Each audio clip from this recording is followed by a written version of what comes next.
Welcome to the Blooming League of Original Podcasts.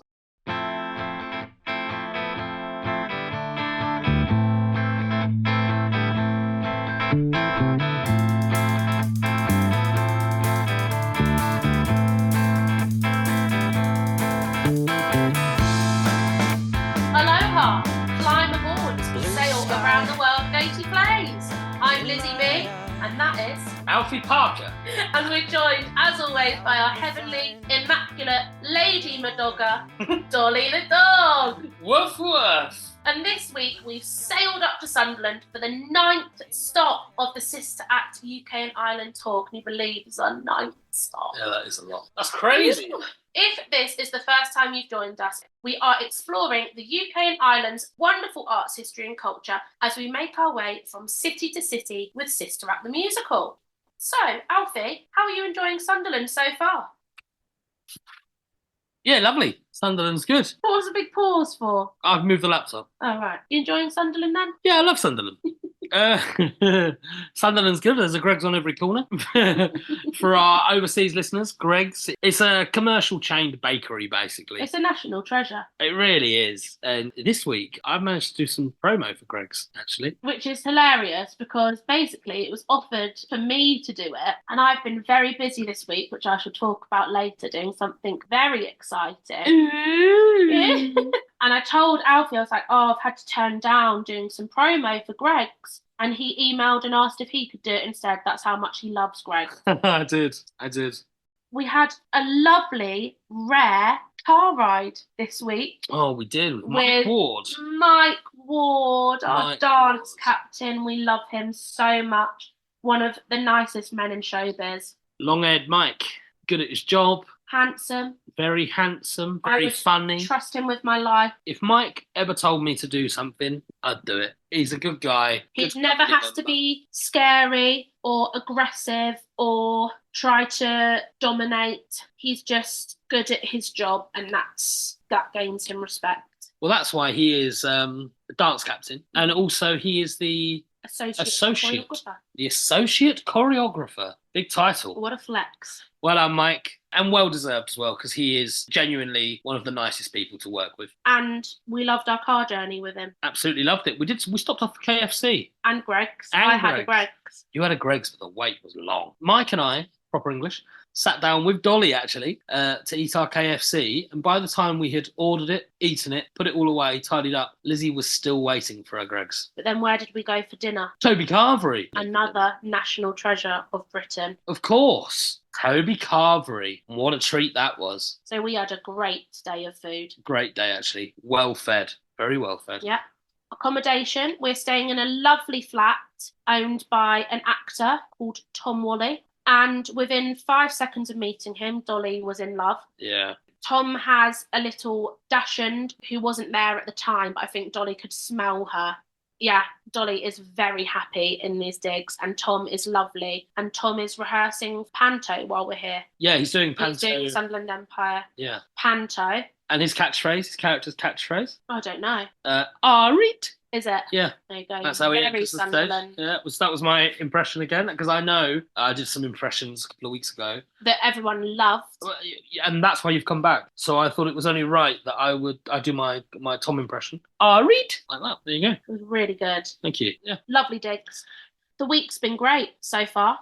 Busy. Really busy. Busy for you. So I just tell them now what I've done this week. Because by the time this is out, they'll have watched it. They're going to see it, aren't they? I filmed the Royal Variety performance. What, with Beverly Knight? With Beverly Knight. Bradley Walsh? Bradley Walsh. Ruth Jones? Ruth Jones. No. Yeah. Leslie Joseph? Yeah. Wow. Alison Jaya. Alison Jaya? It was amazing. I am more exhausted than I could ever possibly explain. Because we talked about Mike loads this episode, but Mike and I travelled down from Sunderland to London, stayed the night, did the Royal Variety performance, stayed the night. Now we've come back. It's also my last week being on tour. So there's all the adrenaline of saying goodbye to everyone, going for food with people who I might not see for a little while, because obviously I'm extremely popular. And modest as well. It's just a busy week, but Sunderland's another great city. So it's all good in the hood, really. Now, another really exciting thing that we wanted to mention is that Sister Act has actually announced its lead casting for its Australian production.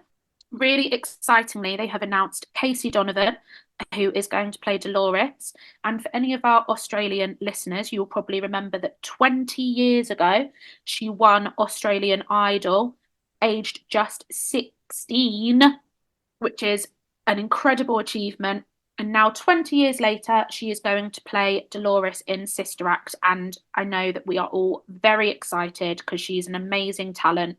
And Australia is very lucky to have her as part of their production. So congratulations to Casey, and I hope that the Australian production goes amazingly. Absolutely. Anything to add, Alfie? No, you kind of nailed that, didn't you?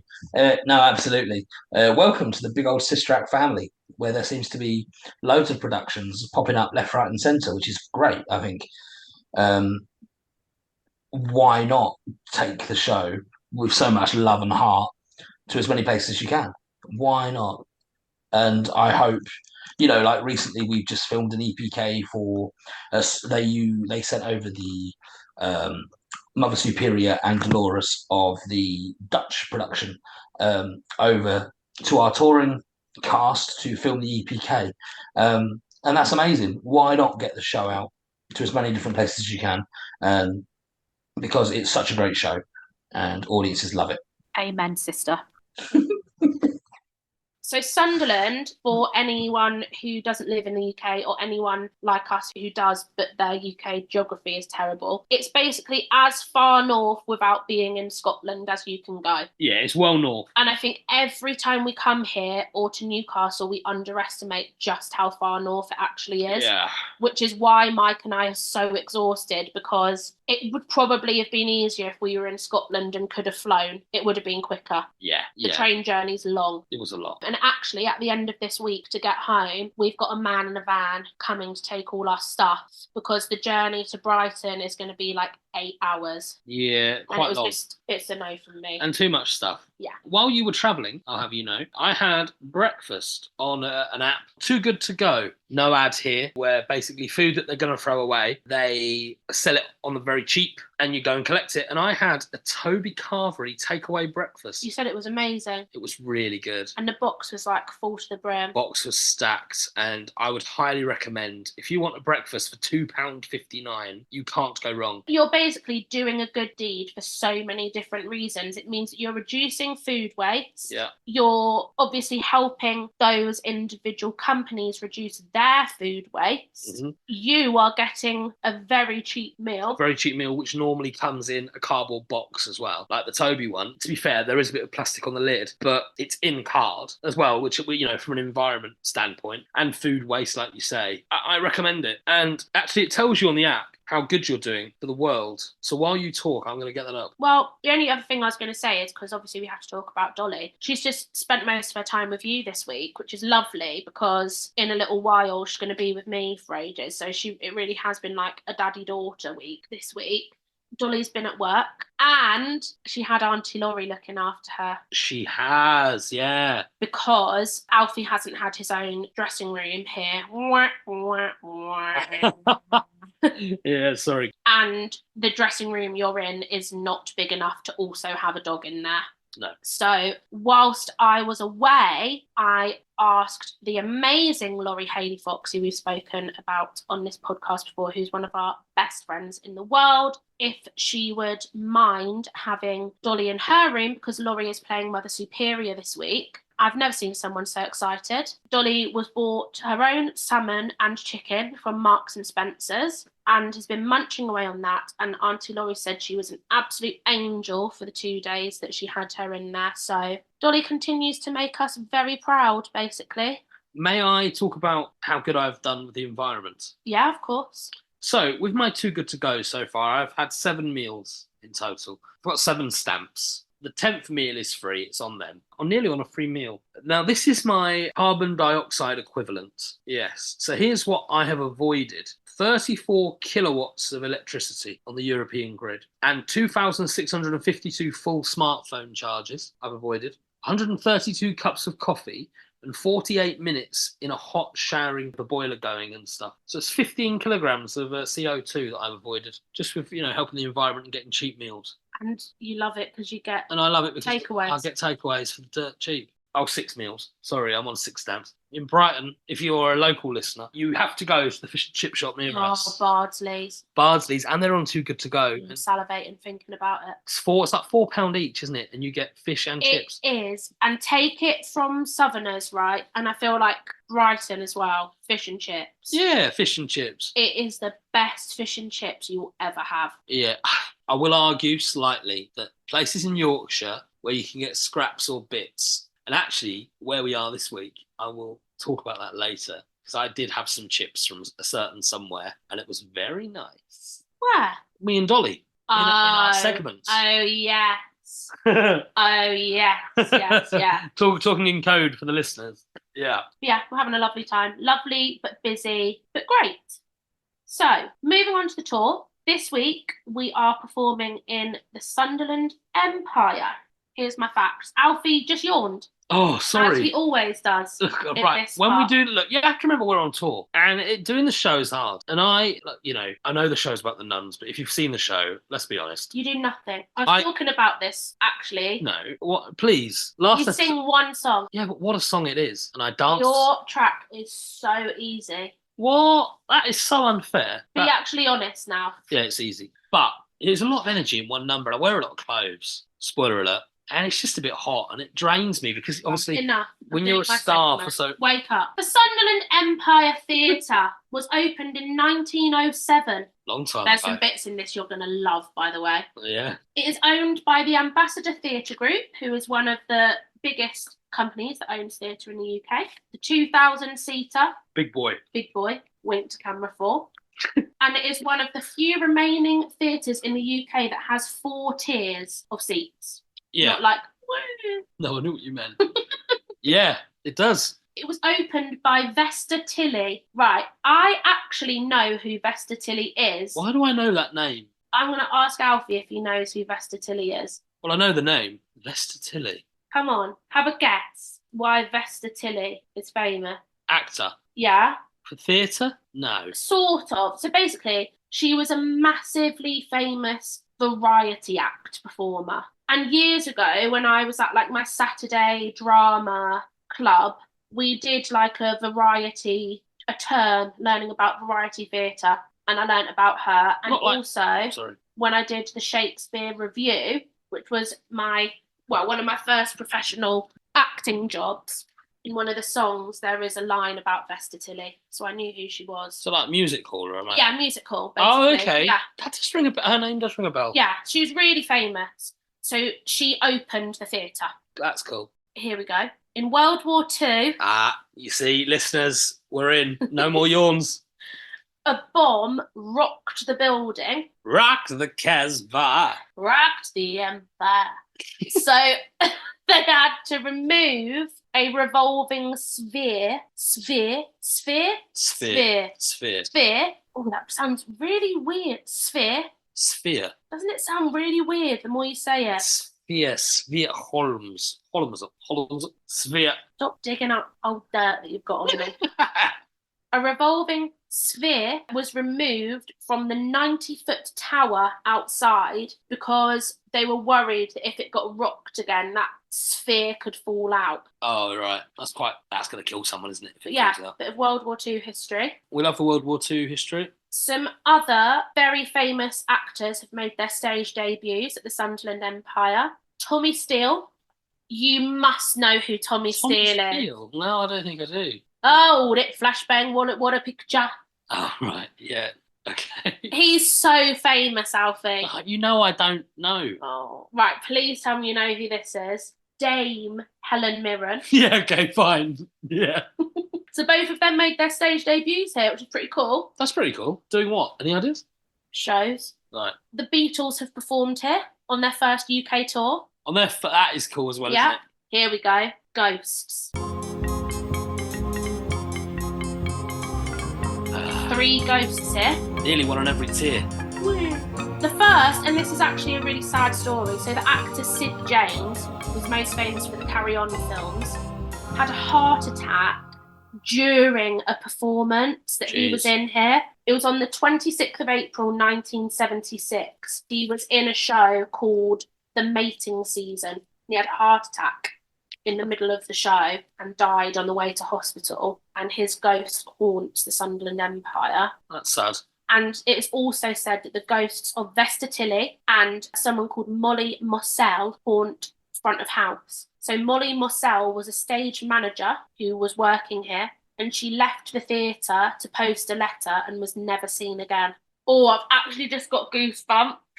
But like, isn't that creepy that there's like two quite bad stories associated with... Do you mean she was never seen again? Never seen again. Apparently she walked down an alleyway and was never seen again. Went to post a letter. When? Long time ago. Yeah. It's crazy. Scary. Scary. And then the last fact is it was refurbished in 2004. That was all from Wikipedia, so loads of really good stuff about the Sunderland Empire. Loads, yeah. I can't answer. It's going from like really amazing with those stage debuts to really like awfully sad. Yeah, it's sad. But yeah, thought that was quite good this week. Yeah, good. Big green room, pool table on a tangent. And a clock of Les Dennis's face. Les Dennis made as a clock in the corner of the room. So, gotta love him. Love you, Les, if you're listening. Love you, Daddy Les. I'm sure you are. Oh, of course. He supports his daughter in everything she does. Yeah, fantastic. So if you check out our social medias, you'll find exclusive photographs of many of the theatres we visit, courtesy of Rocky Horror Show legend Christian Lavercombe. We pronounce it differently each week, I think, but Christian, we love you. He is still touring as Riff Raff and has clocked over 2,000 performances worldwide. Has he really? Yep. That is a lot, though, isn't it? It is a lot. I think we have this conversation every week. I feel like we worked it out that he must have been doing it for like 5 years now or something. Surely it's more than that. No, because if I've done Sister Act for 1.5 years, but like with breaks, and I've done 400 and something. 2,000. He sung the Time Warp 2,000 times. Lucky. Yeah, but it's fine because all it is a jump to the left. A step to the right. Put your hands on your hips. Bend your knees. Inside. Lizzie's next job. Spoiler alert. Watch out, Christian. Oh. There's a new riff raff in town. Riff raff's the right bloody term, isn't it? Yeah, riff raff. Yeah, riff raff. He's been doing it at least 10 years. Christian, he's in the 2015 live pro shoot. Gordon. So he just must have had like loads of breaks then. He must be the longest running riff Yeah. raff, though. He must. There's no way. Right, before we get on to this week's tour feature and what Dolly got up to this week, we are going to go to a short ad break.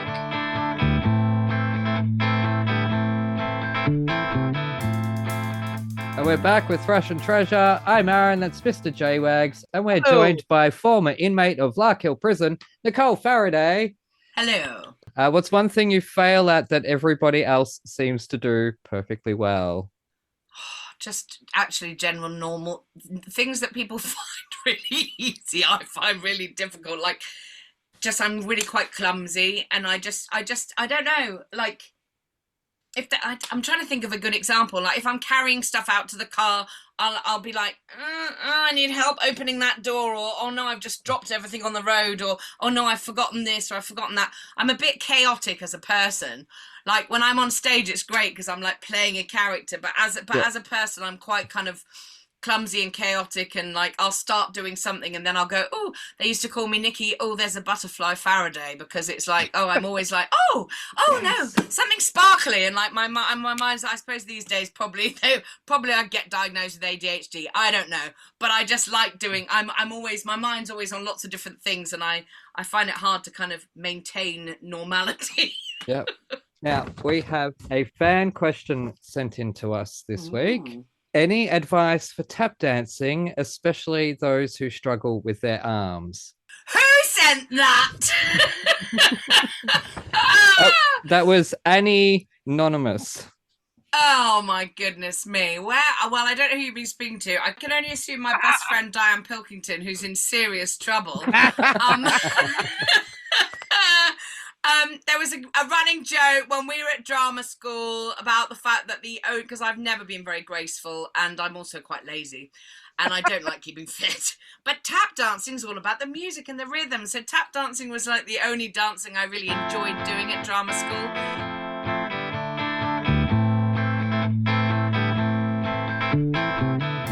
We're back with Around the World in 80 Plays. I'm Lizzie B, and that is... Alfie Parker. And this week we've anchored down in Sunderland. Oh, What was the theatre that had the sailor? Edinburgh. Given we're in a shipyard city, we thought it would be a good time to talk about shipping our giant sets around the country. So I contacted our amazing set designer, Morgan Large. Alf doesn't even know I've done this. You're very good at this, aren't you? I love Morgan, one of the other nicest men in showbiz, and quite rightly having an amazing amount of success at the moment with his design work. Some of our listeners, if you're stagey, you'll have seen the clips of Wicked in Brazil, where Elphaba flies out across the audience. Morgan designed that. He's unreal. He's also very handsome. Very handsome. And he's just amazing. And his set for this is amazing. There must be a flaw to Morgan. Good looking, nice, talented. There must be something. Smelly feet. We'll go with that. Get some odour eaters. Love you, Morgan.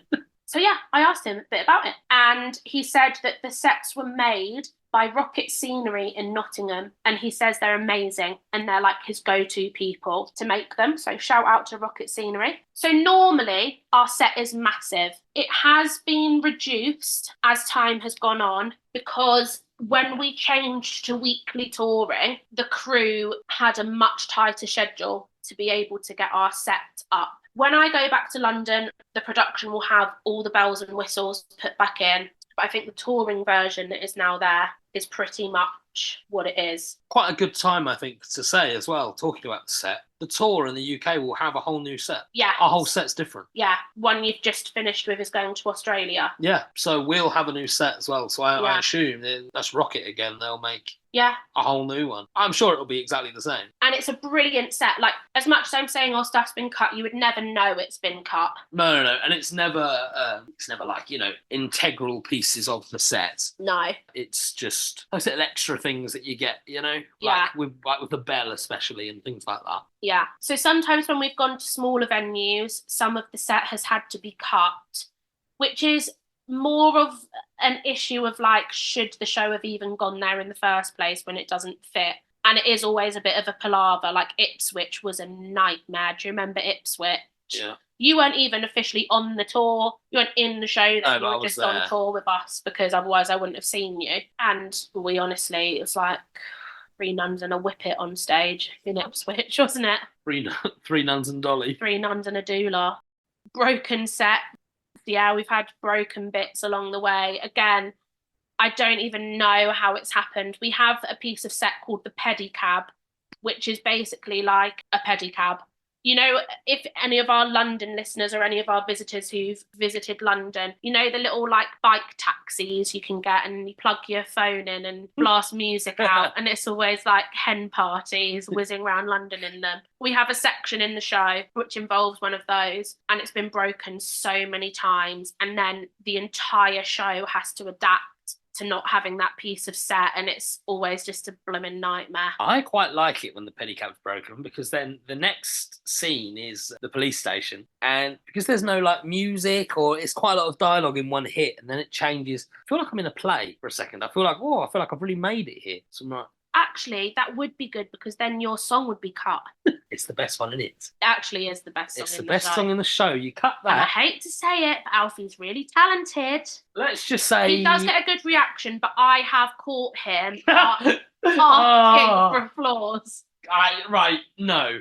I've never asked for applause. I caught you. Right, so basically, right after Alfie's song, I have to move a piece of set onto stage. So I'm always in the wings for the end of his song, ready to wheel this candelabra on. And you do it well. And one day, I actually think it was last week in Bradford, or it might have been earlier this week, because he's been getting cheekier and cheekier as we've been getting towards the end of this stint. And he did, "Hey, break away!" And the audience went, "Woo!" And then all of a sudden, there was like a break, and then, "Woo!"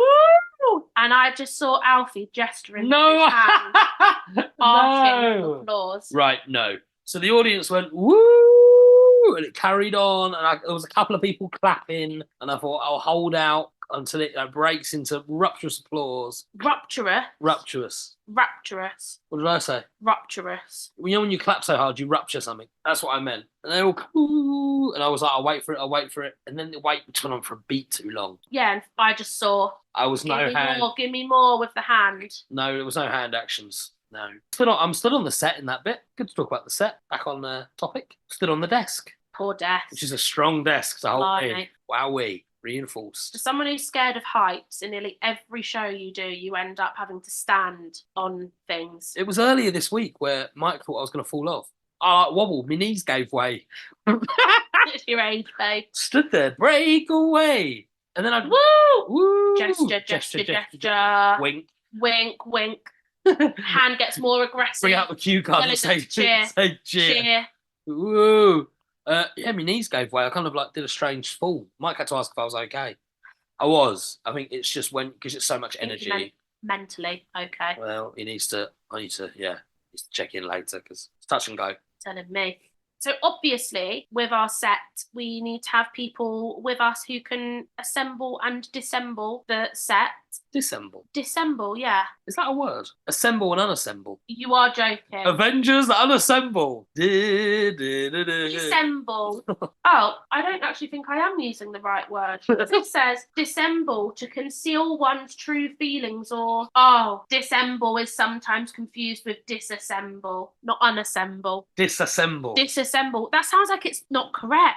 Disassemble. But it is, because disassemble is to conceal one's true feelings or beliefs. Never heard that word. Well, I mean disassemble, apparently. Yeah, so we have to have people to assemble and disassemble. That don't sound right to me. Unassemble. No. Assemble and disassemble our set. And I counted, I'm pretty sure we've got 12 permanent crew members, but that includes sound and lighting. And I include them because they are absolutely part of the get in and get out, but obviously have more kind of specific parts that they have to do. And then local crew, as well as, I think they're called pirate crew, who come at the end of each venue. Yar.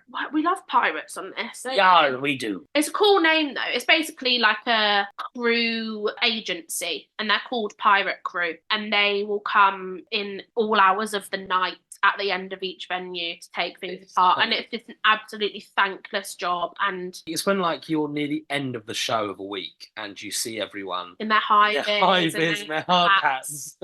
You think, oh my God, they're only just starting and they're there through the whole night. Yeah, it's a lot. And we'll get to the train station at like 10 a.m. and lovely little Ben will come to meet us, and he's had 2 hours sleep. They're amazing. And I don't ever want to put down the work that us actors do, because it is hard and not everyone could do it. But what they do is like on another level. Their working hours are obscene. It stresses me out taking my suitcase from the digs to the train station, and then you see them lugging them off their heads, chucking them in lorries, and it's like, no, I physically couldn't do that job. It's different. And Sky, who is our stage manager and will be mine in London as well, who is also Mike Ward's fiance. Oh yeah, is amazing. And she is so cool, calm and collected, and just is in charge of everything with so much dignity and control and a lovely calm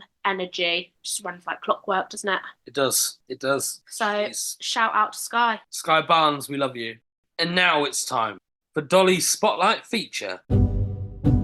What did Dolly do?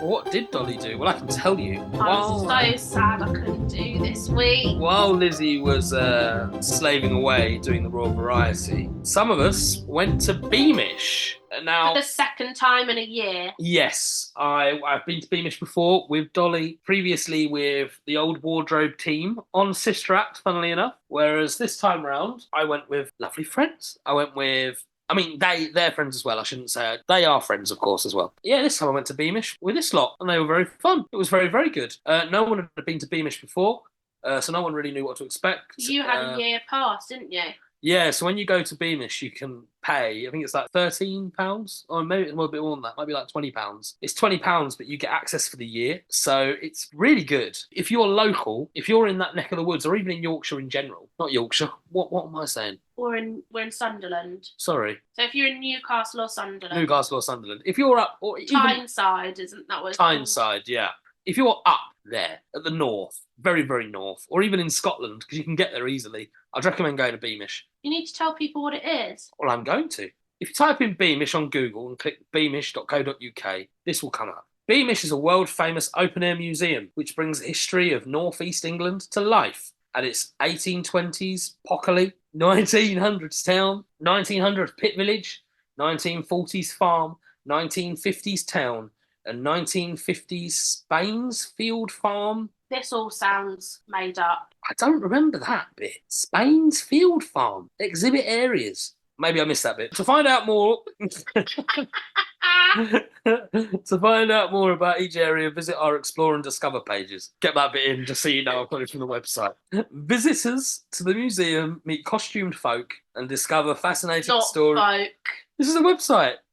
Please don't interrupt. Visitors to the... Oh, it's turned into a real one now. That's nice. Oh, that was good. Visitors to the museum meet costumed folk and discover fascinating stories of everyday life I can't in the hear you region say the through word time. folk. Well, folks, let me tell you about it. It's That's all, folks. right. Basically, that's all I've got on Beamish. That's all I've got written down. Right, but Because- come on, you Oh, can no, describe it better than Yeah, the well, this is website it. describes This is why I everything. thought, do you know what? Phones down, notes away. And please tell the stories from the first time you were there as well. And you had got sunstroke.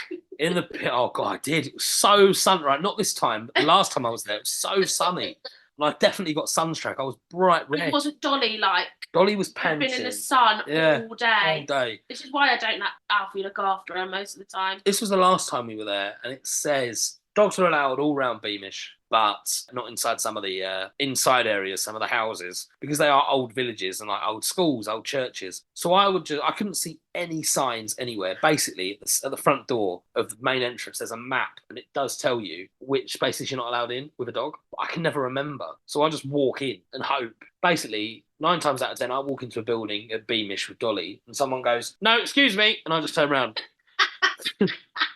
I just walk straight out.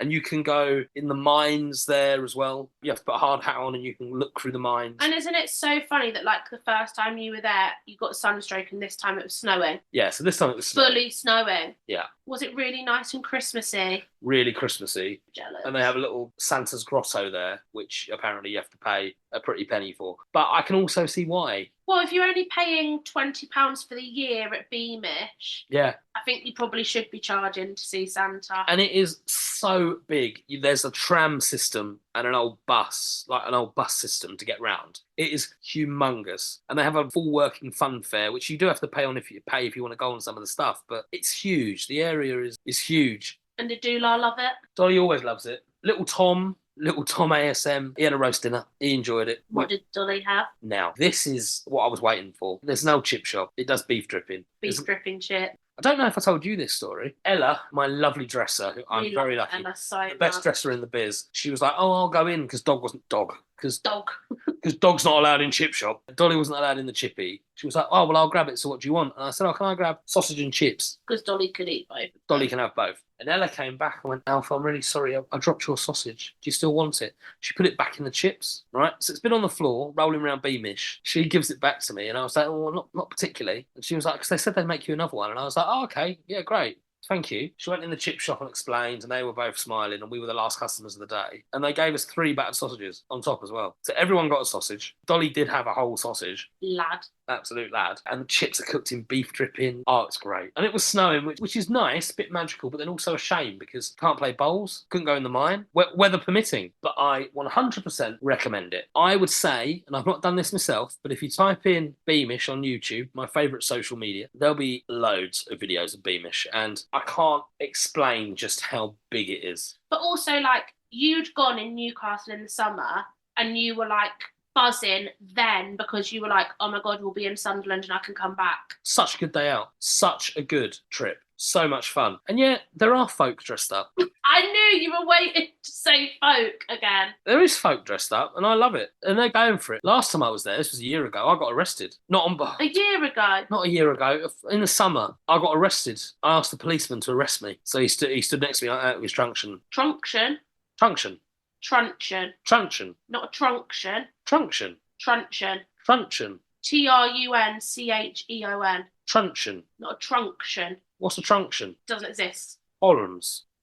That's a good place to finish up for this week's episode. Next week, we're splitting up. No, we're splitting off into 2 groups. Although, actually, I haven't got my notes. Sorry, sometimes after how Alfie speaks to me, we might be splitting up. What is that in the script as well? What's going on? I've missed all this. No, we're not. He's put a ring on it now, and I like it. So How Alfie talks to me. That's nice. Oh, hello, listeners. No worries. they need to know the truth. I'm sorry. See, they're hearing it now. They're controlled. No, I'm not having that. I'm going to get my truncheon out the cupboard and Sherlock Holmes you. It's for a different podcast. As you may already know, me and the London crew will be hitting our old London chair, whilst Alfie and... Back in the 19...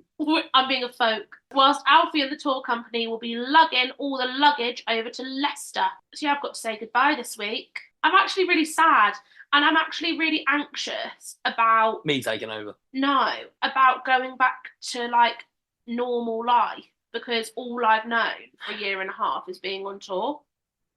And it's become very normal. You'll have a great time. And I will as well. I will miss you. I'll miss everyone. It's true, I will. A little soft moment, but I will miss you. I'll miss a lot of the cast that are leaving. But, you know, how lucky am I to still be employed doing something Especially I enjoy. when you've got no talent. It helps. Yeah. It helps? It doesn't. It's a miracle. Yeah. You know, I'm still doing Sister Act till October, and that's amazing. And we'll still be doing the same show at the exact same time in the same country. Just that when you look over in every scene, it's going to be Clive Rowan, not me. Thank goodness.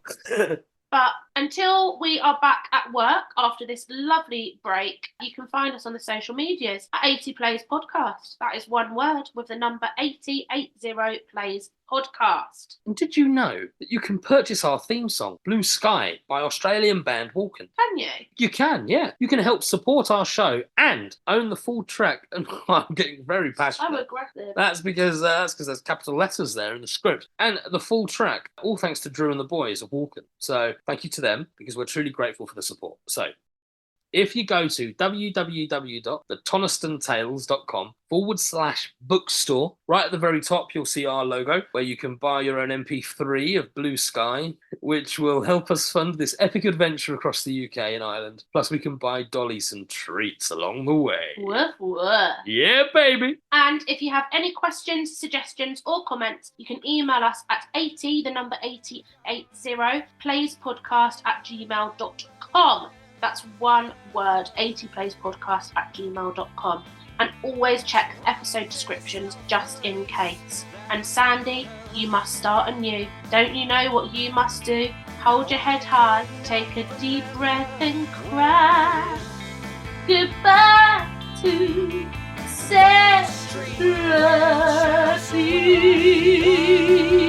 Wow, this cow was automatic. Goodbye. Bye.